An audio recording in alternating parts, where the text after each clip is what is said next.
Hi friends, welcome to Indhu's Kitchen. இன்னைக்கு நம்மளோட கிச்சன்ல ரொம்ப சிம்பிளான ரொம்பவே டேஸ்டான உடைச்சு ஊத்துன முட்டை குழம்பு எப்படி செய்யறதுன்னு பார்க்கலாம். இப்போ இத செய்யறதுக்காக ஒரு மண் சட்டியில 2 டேபிள்ஸ்பூன் எண்ணெய் சூடுபடுத்திட்டு இதில் 1 டீஸ்பூன் அளவு வெங்காய வடகம் தாளிப்பு வடகம் சேர்த்துருக்கேன்.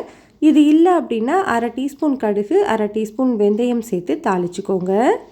இப்போ இது கூட ஒரு 15 சின்ன வெங்காயத்தை 2 கட் பண்ணி வச்சுருக்கேன். கூடவே ஒரு 10 பல்லு பூண்டு, கொஞ்சமாக கருவேப்பிலை இதெல்லாமே சேர்த்துட்டு ஒரு 2-3 நிமிஷத்துக்கு மட்டும் வதக்கிக்கலாம்.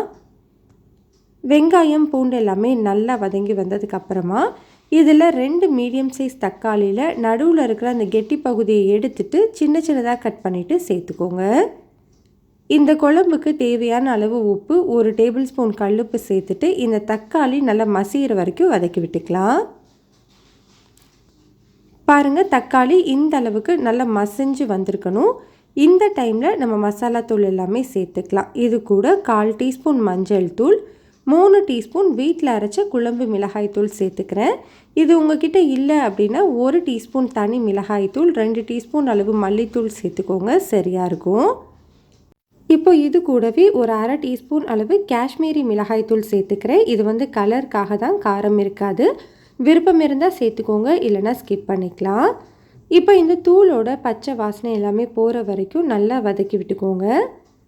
பச்சை வாசனை போனதுக்கப்புறமா இதில் 2 கப் அளவு தண்ணி சேர்த்துட்டு இதை நல்லா மிக்ஸ் பண்ணிவிட்டு மீடியம் ஹீட்டில் ஒரு 5 நிமிஷத்துக்கு இதை நல்லா கொதிக்க வச்சுக்கலாம். இப்போ கிட்டத்தட்ட ஒரு 5 நிமிஷமாக இது நல்லா கொதிச்சு வந்திருக்கு. பாருங்கள், குழம்பு கொஞ்சம் திக்கான மாதிரி இருக்குது. இந்த டைமில் நம்ம புளி தண்ணி சேர்த்துக்கணும்.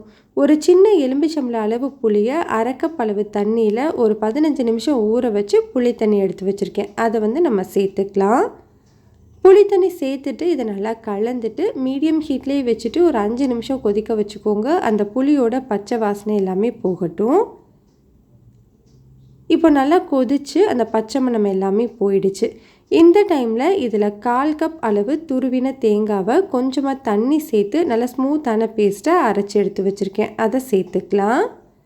சேர்த்து நல்லா மிக்ஸ் பண்ணி விட்டுக்கோங்க. தேங்காய் சேர்த்ததுக்கப்புறமா ஒரு 2-3 நிமிஷம் மட்டும் கொதிக்க வச்சா போதும், ரொம்ப நேரம் கொதிக்க விட வேண்டாம்.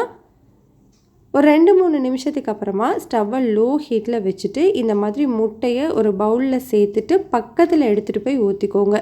இந்த மாதிரி நீங்கள் செய்யும்போது முட்டையோட ஷேப் மாறாமல் இருக்கும். நான் இன்றைக்கி ஒரு 4 முட்டை சேர்த்துருக்கேன். முட்டை சேர்த்ததுக்கப்புறமா கட்டாயம் கலந்து எதுவும் விட்டுறக்கூடாது.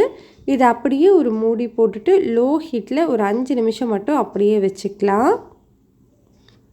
5 நிமிஷத்துக்கு அப்புறமா பாருங்கள், நம்மளுக்கு முட்டையோட ஷேப் கொஞ்சம் கூட மாறாமல் நல்லா வெந்து சூப்பராக ரெடி ஆகிடுச்சு. இந்த டைமில் நம்ம ஸ்டவ் ஆஃப் பண்ணிடலாம்.